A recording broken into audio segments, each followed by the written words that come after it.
Today is World Autism Awareness Day, a day to raise awareness on the disorder which affects 1 in 160 children across the world. Characteristics include challenges with social skills, repetitive behavior, speech and nonverbal communication. Today, the French government has outlined measures to improve autism care with diagnostic testing for young children with autism and help them with going to school. For more, we can bring in Elizabeth Tchoungui, journalist and author of The Day You Were Reborn, a book which details your experiences with your own son, Winston, who is now 10 years old. I just want to ask you, what did you know about autism when your son was diagnosed? Well, I knew a lot of things because I'm a journalist, fortunately, and I really had to investigate because I faced what every parents face here in France. It was a very long, that means like 18 months to get the appropriate, accurate diagnosis.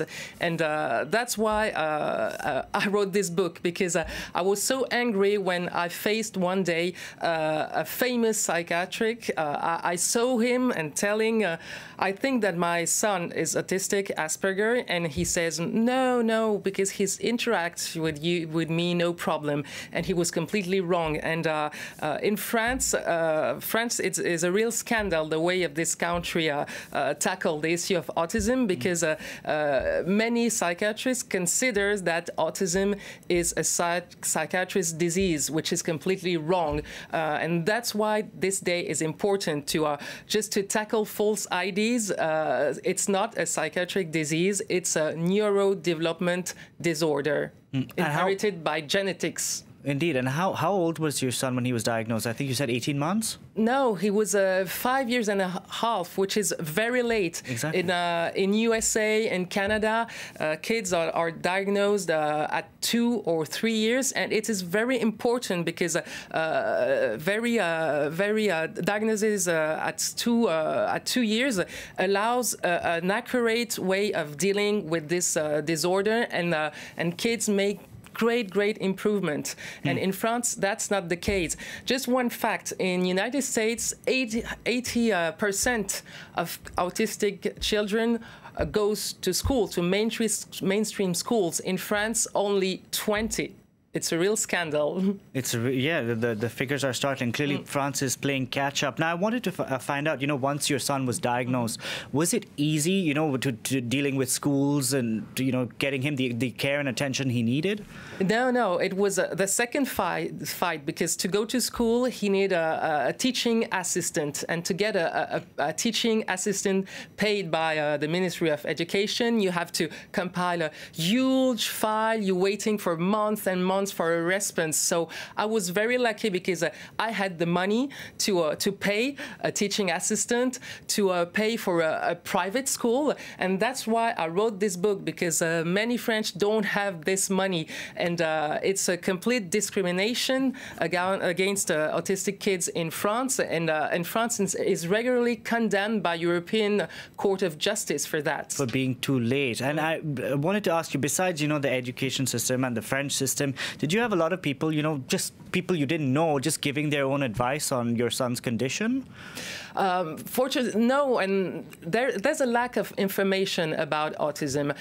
People imagine that autism is just nonverbal kids shaking their heads, etc. That's why it's important to speak about autistic spectrum disorders, because each autistic kid is different. And what we don't know is that when these kids are well trained, well treated, they become adults with very special skills. For instance, in the Silicon Valley, in the domains such as fields such as IT, many startups employs exclusively autistic Asperger engineers, because they have skills that we don't have. For instance, my son has a calendar memory. So that means that if you ask him, you tell him the day of your birthday, he will tell you the week, the day of the week. So it's awesome. That's it's really impressive. I'm bad with numbers. I'm bad with. But so your son is 10 years old now. He was diagnosed at 5. So 5 years you've known he's had this condition, had Asperger's. What have you learned from it? Like, you know, as a mother raising a kid with Asperger's. I've learned that we parents, we really have to trust ourselves, because when you go to see doctors, you figure that you imagine that the doctor is right, but this really told me that we have to listen to ourselves and be confident as a parent. That's what it's really learned to me. I think it was very interesting what you said about this, a little bit on this book, which says, my son, my fighter, my savior. So it's really interesting. Elizabeth Tchoungui, thank you very much for joining us and sharing your experiences here on France 24. Thank you very much.